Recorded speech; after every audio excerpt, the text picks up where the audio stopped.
Baiklah, Assalamualaikum warahmatullahi wabarakatuh. Waalaikumsalam warahmatullahi wabarakatuh. Bertemu lagi dengan Bapak Jaidan. Tentunya kalau Bapak berdiri di sini, kita akan berselancar pada peristiwa-peristiwa masa lalu. Kita akan bercerita atau membahas tentang peristiwa-peristiwa masa lalu. Tapi sebelum materi pelajaran dimulai, alangkah baiknya agar pembelajaran kita nanti diridhoi dan mendapat manfaat ya. Kita berdoa terlebih dahulu. Silakan Iva memimpin doa. Sebelum dimulai, berdoa mulai.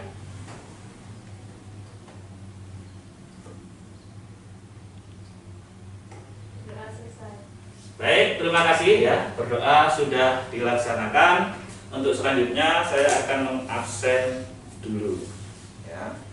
Nobel Kanahaya, Farilo, Sofi, Dita, Ada.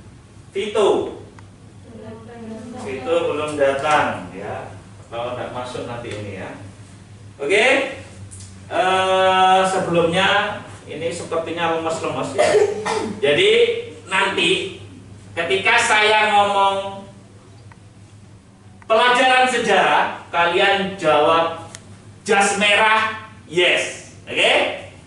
Ketika saya ngomong pelajaran sejarah, kalian jawab jas merah yes. Yang keras. Pelajaran sejarah? Jas merah, yes. Oke, terima kasih. Ya. Materi sekarang itu melanjutkan materi sebelumnya, yaitu tentang masuknya Hindu-Buddha di Indonesia. Masuknya Hindu-Buddha, ketika kita sudah mempelajari ini, sebenarnya apa sih Pak tujuannya? Nah, kita tidak tahu tujuannya. Saya kalau sudah hafal ya Hindu-Buddha masuk ke Indonesia pada tahun sekian misalkan.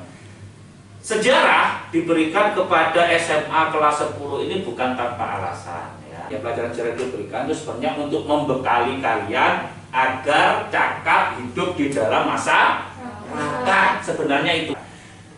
Untuk kompetensi dasar pada pelajaran ini adalah 3 titik.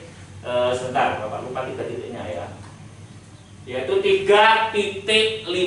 Yaitu menganalisis berbagai teori-teori tentang masuknya Hindu-Buddha di Indonesia. Itu kompetensi dasar pengetahuan. Untuk kompetensi dasar keterampilan, yaitu nanti peserta didik diharapkan dapat mengolah informasi tentang teori-teori masuknya Hindu-Buddha ke Indonesia. Nah, itu adalah kompetensi dasar. Kalau tujuannya apa, Pak? Pak, tujuan nanti setelah saya mempelajari materi ini apa?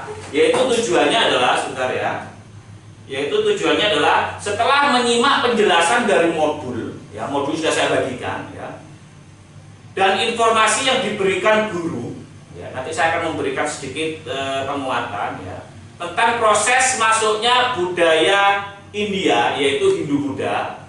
Itu nanti diharapkan, ya, siswa dapat menganalisis relevansi teori dengan kondisi masyarakat Indonesia. Jadi nanti siswa diharapkan dapat menganalisis teori mana sih sebenarnya yang mendekati kebenaran dari masuknya Hindu-Buddha di Indonesia. Itu kompetensi dasarnya dan tujuannya. Oke?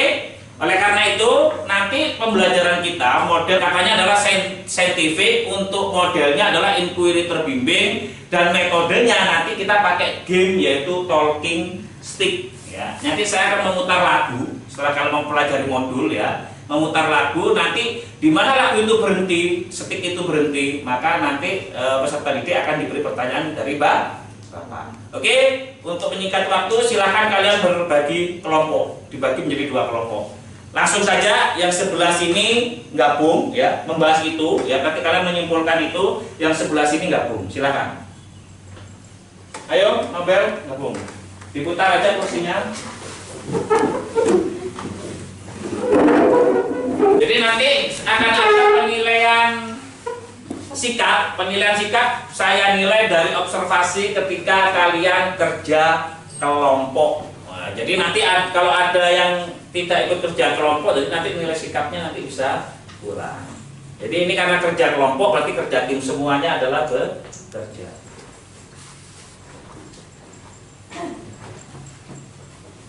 Waktunya 10 menit.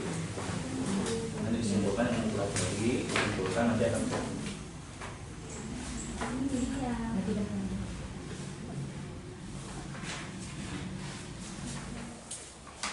Oke, saya anggap diskusi sudah selesai. Saya akan menunjuk ya dari masing-masing kelompok satu aja ya, agar Bapak tahu apakah modul yang sudah kalian pelajari itu dapat dipahami. Coba yang pertama saya minta kelompok 1 untuk menyimpulkan ke depan dari hasil diskusi barusan. Silakan. Kesimpulannya adalah agama Hindu dan Buddha memiliki beberapa kesamaan yang cukup banyak. Di antaranya, fakta bahwa kedua agama ini tumbuh dan berkembang pertama kali di India. Selain itu, agama Hindu dan Buddha merupakan agama tertua di dunia.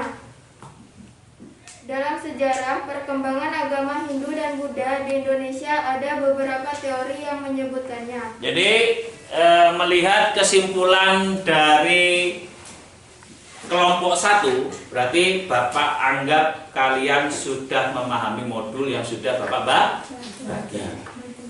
Kita akan memasuki gamenya talking stick, tapi sebelum itu saya kasih penguatan terlebih dahulu ya, sebagai bekal nanti kalian menjawab soal-soal dari game tersebut ya. Hindu Buddha itu masuk ke Indonesia melalui 2 jalur ya, jalur darat dan jalur laut. Setiknya mulai dari itu. Saya akan memutar sebuah lagu. Jalannya ke sini, ke belakang, ke Vito. Vito balik ke sini tuh. Biar nggak terlalu jauh, ya. Oke, musik mulai, setik juga jalan.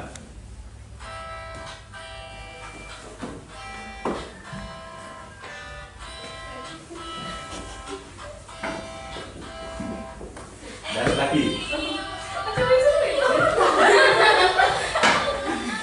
Terus. Oh, nah. Pertanyaannya adalah apa ya enaknya ya? Teori kesatria itu berisi tentang apa? Teori Ksatria adalah bahwa agama Hindu di Indonesia dibawa oleh para ksatria, oleh kasta ksatria. Teori kesatria bahwa agama Hindu di Indonesia dibawa oleh para kaum kesatria. Ada yang tidak setuju dengan jawabannya? Baik, ya. Berarti benar, ya. Berarti bagus. Berarti tadi diskusinya berhasil, ya. Bahwa memang benar teori kesatria itu adalah berisi tentang bahwa agama Hindu datang ke Indonesia dibawa oleh kaum kesatria.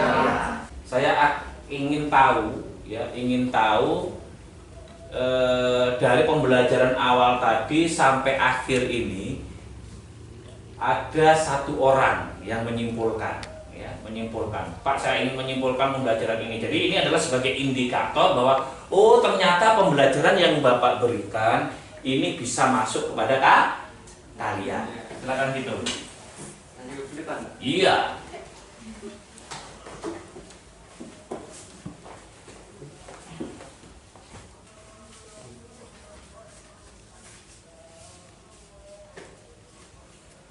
Kesimpulan pembelajaran di pagi hari ini adalah agama Hindu dan Buddha memiliki beberapa kesamaan yang cukup banyak. Sekian, terima kasih. Terima kasih ya. Saya anggap untuk materi hari ini tentang masuknya Hindu Buddha ke Indonesia ini kalian sudah paham ya. Tadi Bapak indikatornya adalah ketika kalian saya kasih pertanyaan ya, Ternyata 99% kalian bisa menjawab. Ya. Nilai-nilai yang bisa kita ambil dari pembelajaran kita saat ini, ya, agama Hindu itu adalah agama tertua, ya, di Indonesia, ya. Dan di sekitar kita juga banyak saudara-saudara kita yang beragama Hindu. Oleh karena itu, ya, melalui agama Hindu ini, pembelajaran agama Hindu ini, maka toleransi itu harus kita